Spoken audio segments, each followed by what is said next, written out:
Mero, my motherfucking Knicks fan, homie. How does it feel to take a motherfucking loss off some crisp ass fourth quarter leg chest passes, dog? How does that shit feel? Yo, I knew this is what happens to the Knicks, though. You know what I'm saying? Like some random ass like creative player on whatever team we face his roster is the one that lights motherfuckers up. Today it was Gabe Vincent.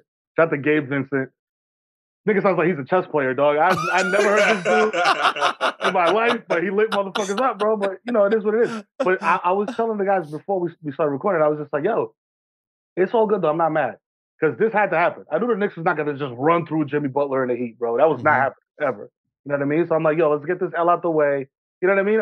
Otherwise, it's just you waiting for them to fuck up. And I'd rather they fuck up now than fuck up game 5, game 6. Right, you know what I mean? Like, but that's what it was. You know what I'm saying? Jalen Brunson was off. RJ wasn't there. Like, RJ, I love RJ because he's like Paul Pierce, but he's like 20-year-old Paul Pierce. He got no bounce whatsoever. You know what I'm saying? But he's just going to the hoop, bro. Just like mad big, but not jumping at all. You know what I'm saying? And I'm here for it. You know what I mean? But shout out to they're gonna get it together. You know what I'm saying? Like the first L is out of the way. Now we can breathe and play the game. And Julius is coming back. You know what I'm saying? There's no Julius Randle. That's a lot of people. You know what I'm saying?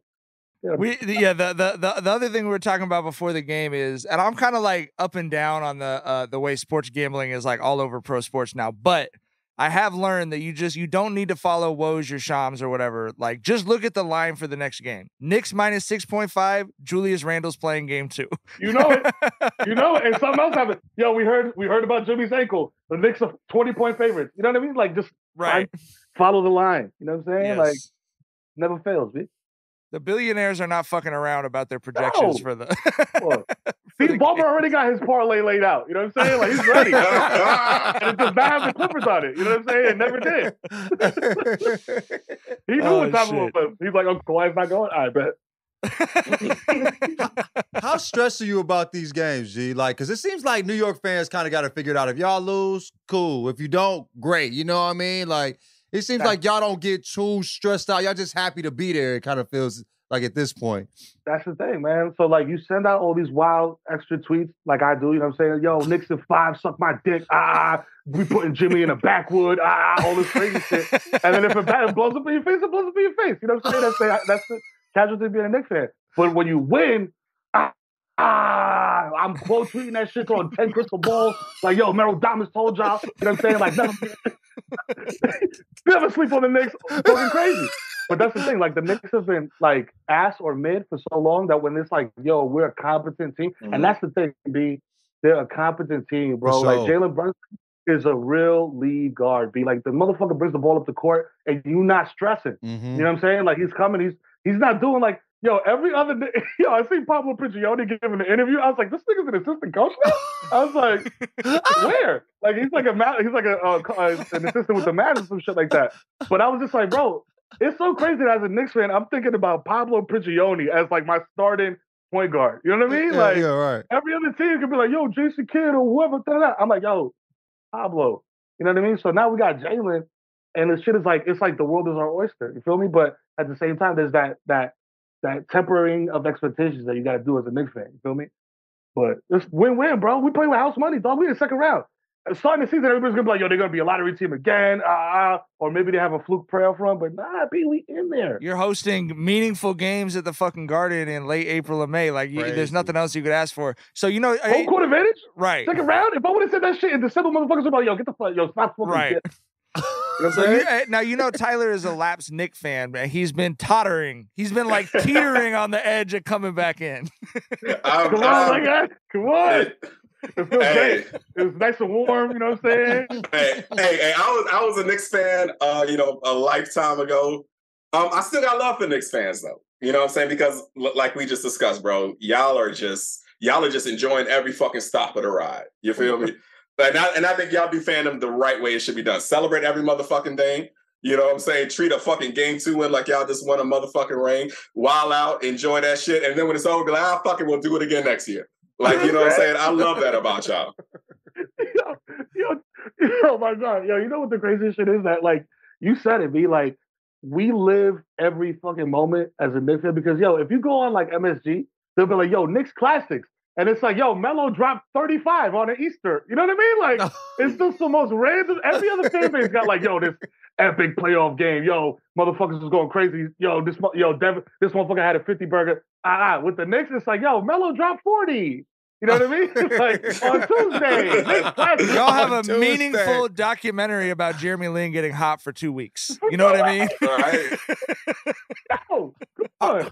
Are people still watching games like the bodega and shit? I remember like this was in '99 when I was in like Brooklyn, in Crown Heights actually, and niggas was on like the milk crates. You know what I'm saying? This is when y'all was playing the Spurs for the chip. You feel me?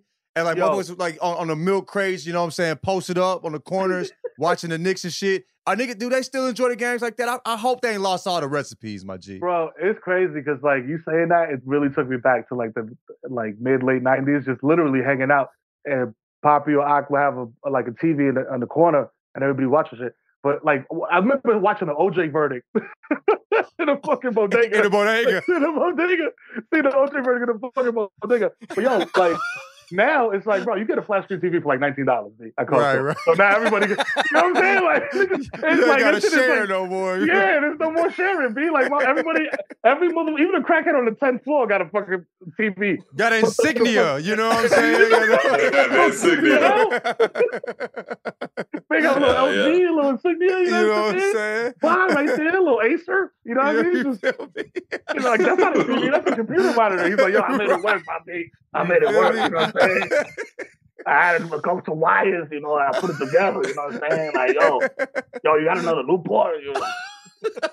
I'm like, yo, nah, I don't. But yo, I appreciate you because I'm watching like some pay-per-view on the computer monitor in the hallway. That's so funny. All right, let's talk about Game 7. Warriors Kings. All-time Steph game, 50 fucking points in a Game 7 on the road. Sacramento, you'll never be shit. You're the worst city in California. Damn. Hey, worse than Cali, though, you might be tough. I think they're known for sauerkraut sandwiches. You have Game 7 at the crib, and you were surprised that Steph Curry was shooting the ball? Bro, and yo, let me tell you something. It's because of y'all that I'm over here looking at Steph like, yo, he really is a villain, bro. Yo, he hit these motherfuckers with the bomb. He said, light the beam, my dick. I was like, wow. Wow, that's an extreme violation, bro. Like, that's crazy. Like, nah, he went crazy today, B. And it was so villainous, B. Like all the day. When he had 36, I said, I was like, yo, he's gonna drop a 50 ball today. You know what I'm saying? Like, you know, I was like, bro, he's dropping 50. Everybody got taken out but Steph. He wanted that fucking 50 ball in the Game 7. You know what I mean? He was on I think after he got the 50, they showed him on the on like the free throw line, like, you know, boxing somebody out. That fucking evil grin he had, dog. Hey, bro, we might win, but he gonna torch our ass, my nigga. Like, bro, he gonna at least get 40 off, nigga. He can't wait for next series, G. We'll talk about next series in a minute, but I want to talk about today. Like Mero said it, like the light the beam shit was the cutest, sweetest shit a basketball team's ever done, he just had to wipe his ass all over it. He was just that offended by like the marketing tactic that he was like, light the fucking beam. I thought they had a chance too, bro, after like, you know, Game 6. I was like, okay, you know, that's a big win away, you know what I'm saying? In SF, you feel what I'm saying? Yeah. But nah, bro. The bonus ain't a prolapse. Bro.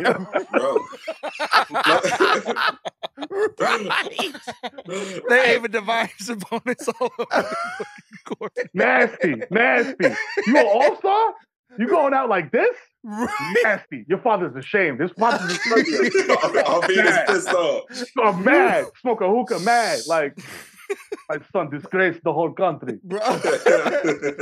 Bro. But now, on some real shit, like no shots of Sabonis, because these are kind of the lumps you take when you first start getting into the playoffs and you come up against some real ass coaches and you get these motherfuckers 10 days and 10 nights to scheme against your ass and you get exposed. It's happened to players better than Sabonis. It will happen to players better than Sabonis in the future. But bro, he got to get in that ladder because they was like daring this motherfucker to shoot from 15. Looney bullied this motherfucker on the glass.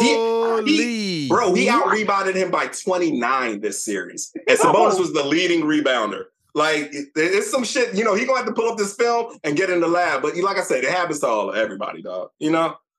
I was so confident the Warriors were going to win that game. Like, there's something so special about Game 7 because everything ratchets up because it's the playoffs. Then it ratchets up because, oh shit, this team won on the road. And by the time you get to a Game 7, they had a great conversation on Inside the NBA. I think it was Kenny and Shaq. They were telling Ernie was like, oh, the Warriors beat him on the road, and they were like, it's Game 7. I don't give a fuck. If you never played in a Game 7, you have no idea. They were talking about our buttholes used to be tight, and they don't have anyone on the Warriors as good as fucking Shaq. They don't have anyone on the Kings, excuse me. But, like, I just thought that was so true. You just saw it. Like, the Kings were big in so many big moments to win Game 6 on the road in a closeout, but you just come down to it in a Game 7, and you just have to put your money on a Steph or a Bron or someone that's done that shit 30 times, man. You just have to do it. I was talking to Tim Hardaway Jr. and he played in like against the Clippers in Game 7. Didn't play against the Suns in Game 7, but he said everybody knows everybody sets at that point, bro. It's just who's gonna go out and get a fucking bucket. You know what I mean? And when you got Steph out there, like, you know what I mean? That's all you need to know, G. That motherfucker went and got buckets. He shot like 30-something shots. He shot 38 shots. He was 20 of 38 from the field. 20 of 38, bro. I mean, he was going to go out fucking blazing. You feel what I'm saying? So, and a lot of motherfuckers dealt, I mean, they ain't been there. This was his 7th Game 7 or 6th Game 7? So, you know what time it was, man. I knew it, man. I knew he was going to come out there just throwing up threes like how he do. You know what I'm saying? Like, bro. No effort, just nasty. From all logos, just finding weird spots on the court. Like, yo, maybe if I do this shit from like a weird left angle with just my left hand. I'm like, bro, this dude he came to win. Like, he heard that Herm Edwards speech in his head, B. Like, he was focused. Draymond said, you know, like with any sports league, they're always looking for the next thing, the next thing, the next thing. And he's like, you don't need the next thing yet. You still have Steph and the Warriors, and you still have Bron on the Lakers. Like, appreciate the shit you have. And I don't know, man. I thought that was a fucking bar. You know, like, this is what we should be excited about. It's cool that the Kings are in here getting, but like, you know, everyone in the NBA front office is rooting for the fucking Warriors, right? It's just great that we're gonna get a classic now in the next round. Tyler, I'm glad you sent that clip in, bro. Yeah, it's just something. It feels like NBA fans are more concerned with any fans in regards to how the league is marketed, right? It feels like they are just always constantly talking about what's best for the league. How do you pull in the casual fans? So many people are like, bro, we need some new blood. We need some new faces here. I'm like, no, the fuck we don't. Like, we got Steph and Bron, and they are still playing elite. Well, you know, Bron has been, you know, B+ Bron this postseason, but still playing damn good basketball. Yeah. Still playing damn good basketball, 35 plus years or older. We need to cherish every second of this shit, bro. The De'Aaron Foxes, the John Morants, they'll have their days. But, bro, like, we are witnessing some unprecedented shit right now. We need to appreciate it. For real. Like, yo, I feel like everybody in the Zoom is on the wrong side of 35, B. You know what I'm saying? Like, and I'm like, yo, fam, I get winded, you know what I'm saying, taking the BJ's order out the cart. You know what I mean? And, like, I'm still watching Bron. Bro, I remember when LeBron James got drafted. You know what I'm saying? Yeah. And I'm like, bro, we almost the same age. Wow, this is crazy. And, like, at this stage in the game, bro, my man is still out there at this level, B, hooping with a capital H. You know what I'm saying? Steph, the same thing, bro. Like, no doubt. We got Tatum on deck. We got John Morant on deck. We got Booker on deck. We always got. But, yo, right now, the dude with the most points in NBA history is still in the playoffs, and he's playing against the dude with the most 3-pointers in NBA history, which is... Right. Yeah.